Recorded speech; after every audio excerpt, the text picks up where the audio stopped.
Bueno, vamos a seguir dentro del mundo económico. Dale. Lo tenemos vía Zoom a Hernán Detcher, es magíster en Economía Política y recientemente estuvo en Santiago del Estero. Hernán, un gusto tenerlo para Santiago del Estero a través de Libertad de Opinión. ¿Cómo le va? Buenas noches. ¿Qué tal? Buenas noches, ¿cómo están? Muy bien. Aquí junto a José Aranda, con algunas inquietudes que tienen que ver con el momento del país. José. Bueno, ahí estamos, Hernán. En primer lugar, quería consultarte cómo estás viendo el acuerdo con el FMI y qué perspectiva le ves. Luego me interesaría que me digas también cuál es digamos, la opinión que tienes respecto al sistema de bandas de flotación que ha establecido el gobierno entre 1.000 y 1.400 pesos. Arranco por eso último. La verdad que el esquema de bandas, en realidad es un esquema de bandas súper amplio, del 40%, que además se van ampliando, con lo cual es una especie de casi flex cambiario. El esquema de bandas, lo que se llama Crawling Like, que plantea habitualmente el Fondo Monetario, no tiene esa magnitud. Suele tener un 2, un más 2, más uno más 2 para arriba y para abajo. Es decir, es una banda muy cortita. En la Argentina sería poco propicio eso porque estarías prácticamente siempre fuera de la banda, con lo cual, al menos en esta primera etapa, con lo cual sería un esquema de no bandas. A mí no sé bien para qué pretenden plantear las bandas cuando en realidad creo que la única cuestión de la lógica de la banda eh, está relacionada con garantizarse que si eventualmente la cosa se desmadra, tienen posibilidades de intervenir abiertamente y sin límites. Me parece que tiene más que ver con eso que con otra cosa, porque después el acuerdo les permite comprar dentro de las bandas, o sea, intervenir dentro de las bandas también. eh, Tienen en realidad una meta vinculada a lo que se llama M2 transaccional y una cosa que se llama AIN, activos internos netos, creo que es la sigla, que permite, digamos, que vincula la cuestión monetaria con la cuestión cambiaria, pero que, de nuevo, me parece que eso en todo caso es más interesante que la banda superior. El presidente dijo que recién en la banda inferior iban a comprar dólares. Y parece complicado que haga eso, básicamente porque si está en la banda inferior difícilmente haya ventas, así que es difícil que el tipo de cambio llegue a la banda inferior, eh, incluso con los dólares que han recibido y demás. Eh, y además porque tiene una obligación de acumular reservas muy exigente que digamos que es difícil de cumplir si vos estás en la banda inferior. Ahí alguno decía hoy que el Tesoro podía comprar con los pesos que tenía depositados en el Banco Central. Bueno, hay que considerar quizás esa variable. Hernán, Me preguntabas, en paralelo a eso, cómo Sí. veía el acuerdo. Bueno, en realidad, si hago una lectura un poco más de índole política, lo que está claro es que el gobierno no quería esto, quería llegar hasta las elecciones sin ningún tipo de salto cambiario, ni este acuerdo que finalmente aceleró. Evidentemente lo hizo porque no le daba la nafta.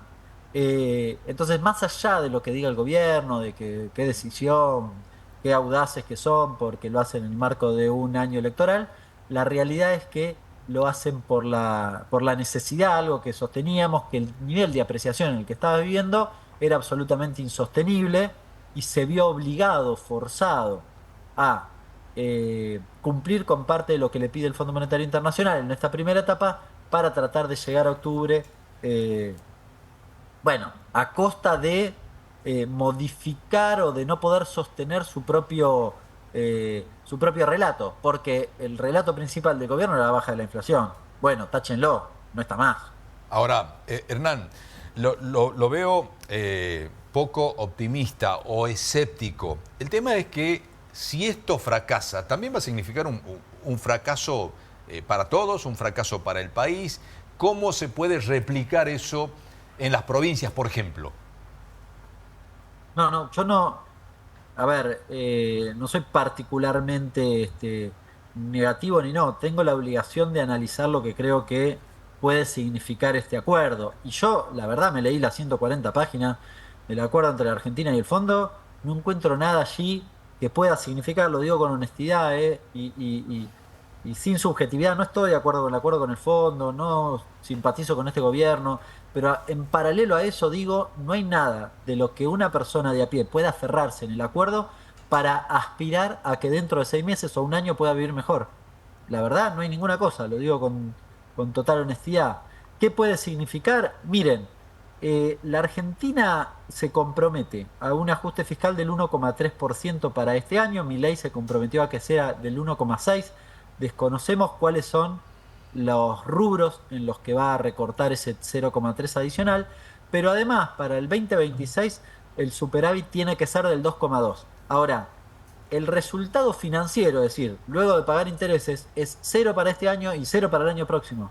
Dicho de manera sencilla, hay un salto, un incremento del ajuste fiscal primario del orden de un punto del PBI que básicamente se va a utilizar en el pago de los intereses. ¿Qué hay dentro de ese 1%? Y la verdad que yo me imagino, no está escrito en el acuerdo, pero me imagino por dónde va la motosierra, porque sí lo anticipó el propio Milei, que dijo, no va a ser el privado, va a ser el Estado, con esta lógica de que el Estado son los jubilados, las provincias, y ahí entro o pongo lo que me preguntaban, las provincias probablemente sufran un recorte adicional en algunas partidas que evidentemente el gobierno pretenda y pueda recortar.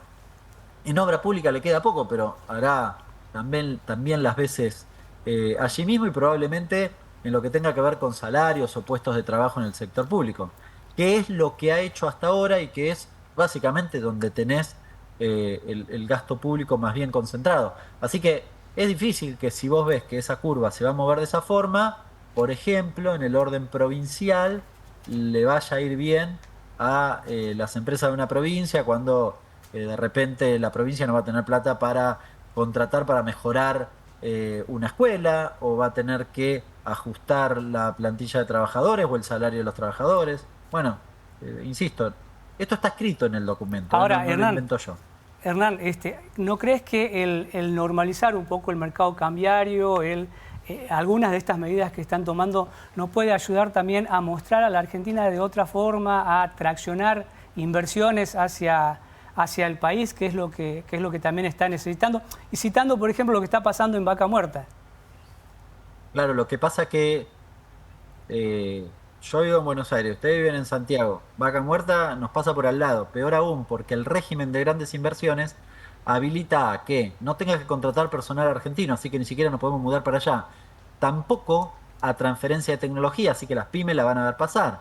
No van a pagar menos de impuestos, así que van a tener que ajustar las transferencias porque de Vaca Muerta no vas a tener mayor recurso tributario y encima se permite desde el tercer año una inversión más o menos casi en cualquier sector, pero sobre todo en minería Vaca Muerta. Madura el tercer año, así que desde el tercer año le permiten libre disponibilidad de divisas, así que tampoco vamos a ver las divisas. Yo desconozco cómo pretenden que nos vaya bien a los argentinos, lo digo con honestidad. Es más, fuera de Vaca Muerta o del sector energético, para ser un poco más preciso, incluyendo allí, además, todo lo que tiene que ver, o en paralelo, minería, y ahí incluyo el litio, el cobre y demás, eh, no hay una apuesta a ningún otro sector que se desarrolle. Es más, el sector industrial está planteado en el documento con la obligación de recorrer el camino de la desregulación. Así que hoy hubo en el Congreso una cosa interesante, una comisión por el tema de las cuestiones laborales, y fue un empresario pyme de acá que se llama Camilo Alan, lo pueden haber visto en alguno de los medios de comunicación y demás. Yo lo conozco porque suele venir a los medios y demás. Es una persona que hace, no me quiero equivocar, de hace 30 años seguro que se dedica a la cuestión textil. Y escuchen lo que plantea. Hoy lo entrevistamos y dijo lo siguiente respecto del cepo. A mí qué caray me importa que me levanten el cepo si la gente no me compra. La brutalidad de la economía real en los sectores en los que están insertos mayoritariamente los puestos de trabajo en nuestro país se van a ver francamente afectados.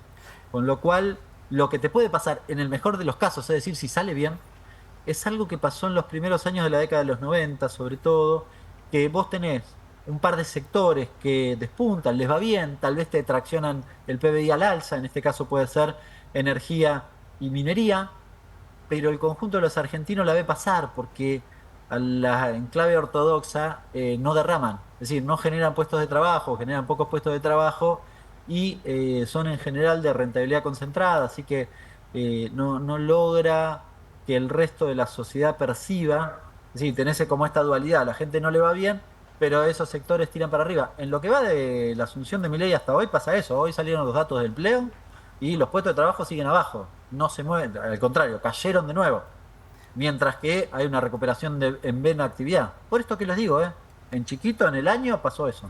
Bien, Hernán, ¿crees que el dólar, el tipo de cambio, va a seguir bajando o puede llegar a repuntar con el correr de las semanas?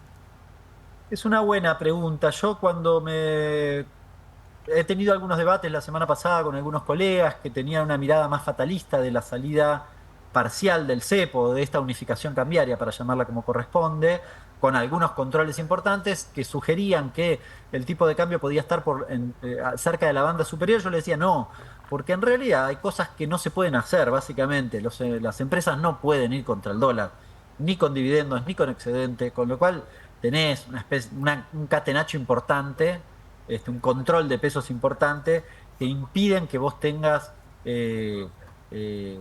un escenario extremadamente complicado. Se dio lo que se esperaba, un salto del 10-12% del tipo de cambio. El problema ahí, es buena la pregunta porque esto lo vamos a ver en los próximos días y hay bastante debate en estas 48 horas respecto de... Pensémoslo un segundo, si el tipo de cambio baja y se acerca a la banda inferior, o menos, supongamos que va a 1100. El sector agropecuario estaba la semana pasada liquidando a 1130, es decir, cobraría menos que lo que tenía el mes pasado y no era muy atractivo ese tipo de cambio. Tampoco estaba reteniendo demasiado, pero no era muy atractivo. Con lo cual da la impresión que para abajo no debería irse antes, tanto porque si pasa eso, dejan de liquidar y van a tratar de que el precio suba. No es menos cierto que si sube, probablemente, y se vuelve más atractivo, liquidan y tienda a bajar. Así que yo tiendo a pensar que el objetivo del gobierno es mantenerlo más o menos en el medio de las bandas, y que incluso, como dije antes, puede también intervenir, jugar, comprar desde el tesoro, es decir, tiene algunas opciones para intentar que el tipo de cambio se mantenga ahí. Si lo vinculo con la cuestión monetaria, bueno, el gobierno va a querer que exista el carry trade, es decir, que no se mueva demasiado y que la tasa de interés esté por encima, tasa que acaban de subir, eh, y que eso les permita tener más o menos controlado el tipo de cambio por un lado, pero a la vez tienen obligaciones o metas de lo que se llama M2 transaccional, M2 privado transaccional, es decir, una cantidad de pesos en circulación que lo van a administrar con la tasa para que se mantenga más o menos fija o con con una pauta preestablecida, para ser preciso, porque no es fija, está acordada con el Fondo Monetario Internacional. Bueno, en virtud de eso vamos a ver algunos vaivenes, Sí. pero yo no está armado para que de acá a octubre vos no tengas mayores sobresaltos. Esto no significa que no pueda venir un problema internacional y complicarte de manera sensible este escenario, o que la gente de repente encuentre incertidumbre o se sienta que no es atractivo quedarse en pesos y te hagan subir un poco el tipo de cambio. Bueno, Hernán, seguramente nos vamos a reencontrar en este espacio de análisis en otro momento. Agradecidos por su tiempo. Abrazo grande para ustedes. Abrazo, hasta luego. Muy bien.